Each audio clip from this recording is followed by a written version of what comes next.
1995, Goussainville, un convoi exceptionnel de 140 tonnes. Grâce à ses 38 roues directrices, les 30 mètres de la remorque porte-char se jouent des difficultés. Et pourtant, l'ensemble pèse 140 tonnes. Le lendemain, la REP prend livraison d'une pelle géante Caterpillar de 430 chevaux.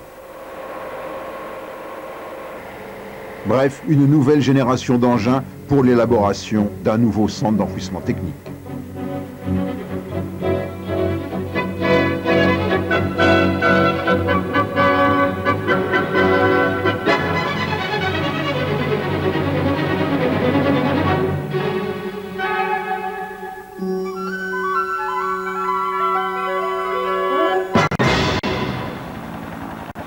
Ici, on est au royaume de Gulliver, tout est des mesures. Dans un an, cette alvéole dans laquelle tiendrait un pétrolier géant sera comblée par des milliers de tonnes de déchets. Ici, à Claye-Souilly, dans la banlieue nord-est de Paris, on en prépare une nouvelle. 500 mètres de long, 200 mètres de large, 15 mètres de profondeur. C'est 1,5 million de mètres cubes de matériaux que l'on va ainsi arracher et transporter. Une alvéole, c'est au départ une carrière que l'on exploite tranche par tranche. À chaque site, à chaque travail correspond ses engins. Ici, c'est au calcaire grossier que s'attaque cette pelle Caterpillar 375. 430 chevaux pour animer l'engin et arracher à chaque godet 6 mètres cubes de matériaux.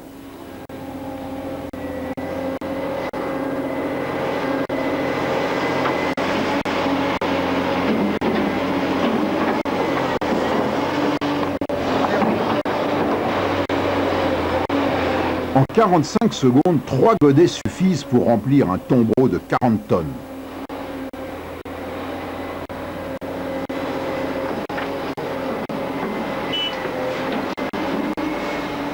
Et quand il est plein, un autre arrive. Et ainsi de suite, couche après couche, bref, un ballet de machines magistralement orchestré. À Plessis-Gassot, ces matériaux alimentent un locotrack, centre de concassage situé à proximité de l'extraction. Le locotrack est alimenté par une chargeuse Caterpillar 988 de 400 chevaux.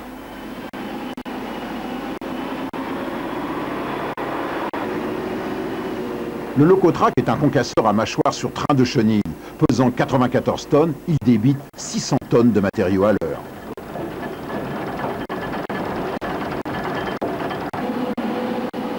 L'une des caractéristiques les plus marquantes de la chargeuse 988 est l'absence de volant qui est remplacé par un joystick. À chaque godet, elle prend 6 mètres cubes de matériaux.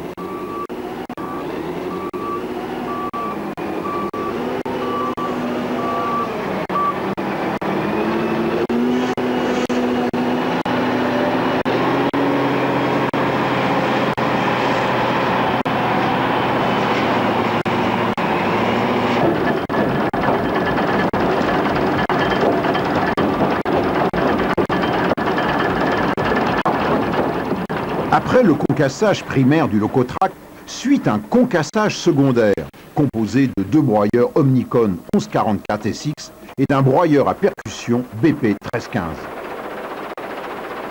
Les matériaux sont criblés.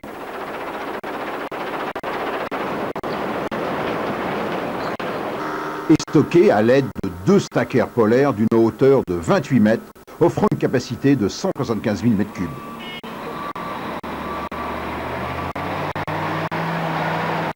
Les matériaux sont soit vendus, soit alimentent une centrale à béton.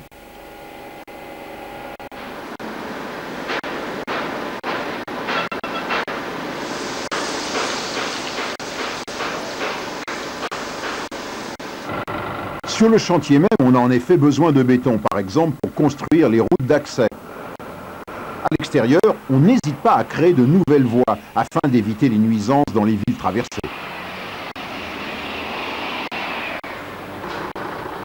Le parc de la REP, c'est 70 camions. C'est 5 millions de kilomètres par an parcourus. Un centre de maintenance où on change tout.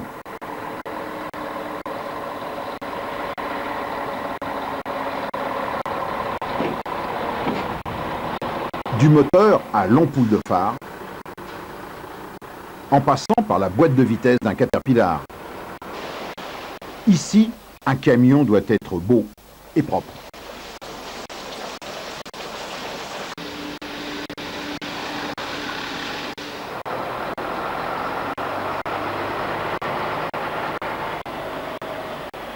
Si à la REP, on a le souci du traitement des déchets, on a également le souci du recyclage.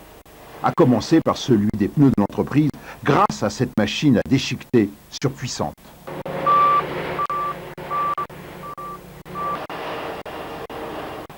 Le secret, le voici. 12 marteaux comme ceux-ci, entraînés par 2 moteurs de 800 chevaux chacun. Résultat, en 4 secondes, un pneu devient une charpie de caoutchouc et de ferraille qui servira comme combustible ou comme sous-couche drainante. Goussainville, le siège de la REP. C'est là que l'on étudie les emplacements des futurs centres d'enfouissement technique nouvelle génération. Tout doit être pris en compte. Relief, couches géologiques qui seront exploitées lorsque l'on creusera les alvéoles, profondeur d'un nappe phréatique. Car ici, on entreposera des déchets. Déchets qui ne doivent jamais être en contact avec le terrain. Au fond, pour l'étanchéité, une couche d'argile de 2 mètres d'épaisseur.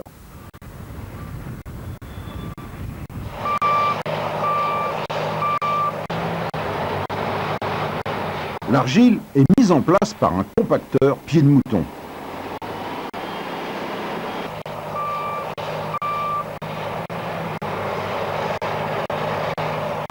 Au-dessus, une couche de matériaux imperméables, type sablon bentonite.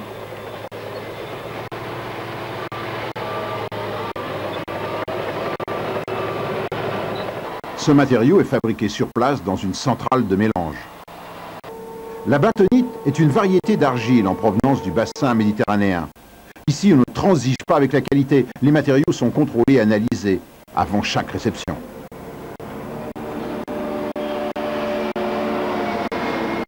Dans cette unité de mélange de 800 tonnes par heure, on réalise le malaxage entre le sablon et la bentonite.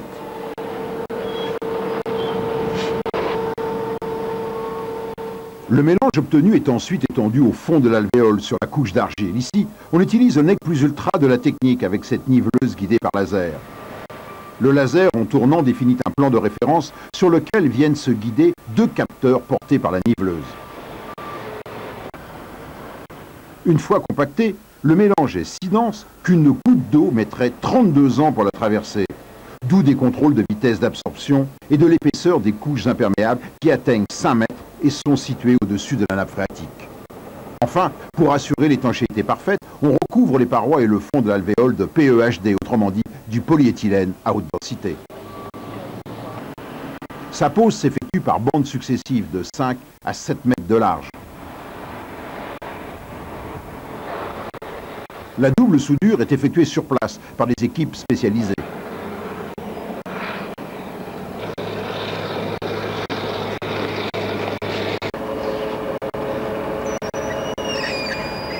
On contrôle ensuite l'étanchéité des joints en y injectant de l'air sous pression entre les 2 bords. S'il y a baisse de pression, il y a fuite. Pour recueillir les eaux de ruissellement qui traversent les déchets, on pose un réseau de drains.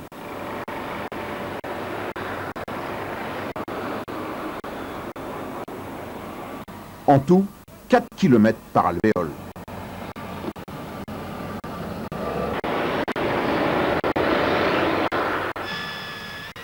Après avoir effectué des coupes à bord franc aux extrémités,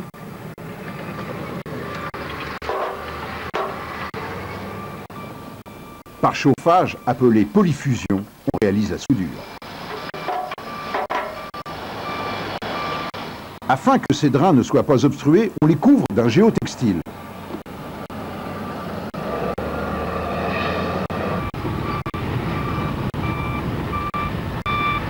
Lequel est ensuite enfoui sous une nouvelle couche de 50 cm de matériaux drainants.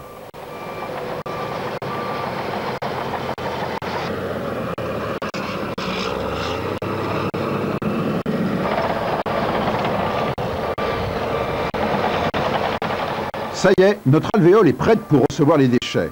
On procède de la façon suivante. Des murets de sablon ou de terre délimitent des zones de remplissage et la hauteur que doit atteindre la première couche.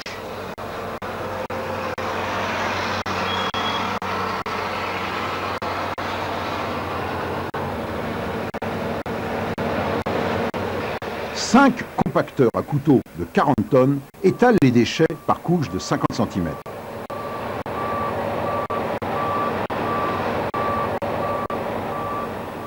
Chaque jour, les déchets sont recouverts d'une fine couche de matériaux, de façon à éviter l'envol des papiers et des plastiques. Et ainsi de suite, on réalise un millefeuille jusqu'à la couche finale.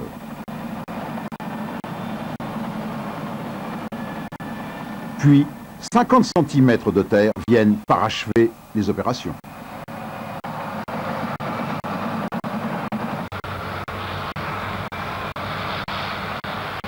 Au bout de 6 mois, les déchets commencent à fermenter. Afin de recueillir le biogaz, on pose des drains verticaux.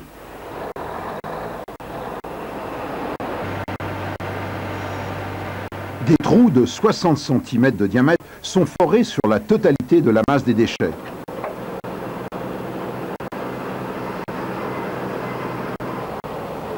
À l'intérieur, on glisse des drains qui jouent le rôle de capteurs.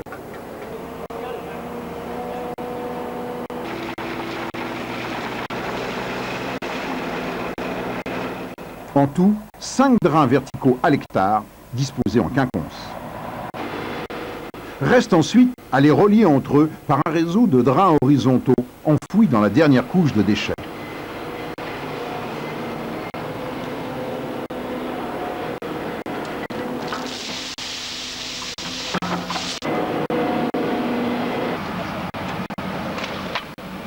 Ils sont enrobés de cailloux et espacés de 25 mètres.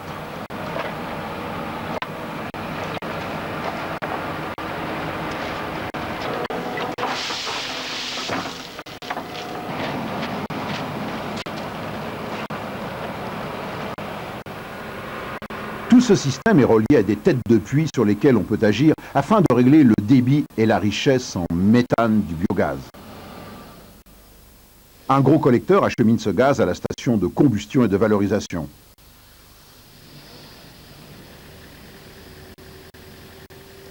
Une partie de ce biogaz sert à alimenter 2 groupes électrogènes qui produisent 1700 kWh, qui sont revendus à EDF.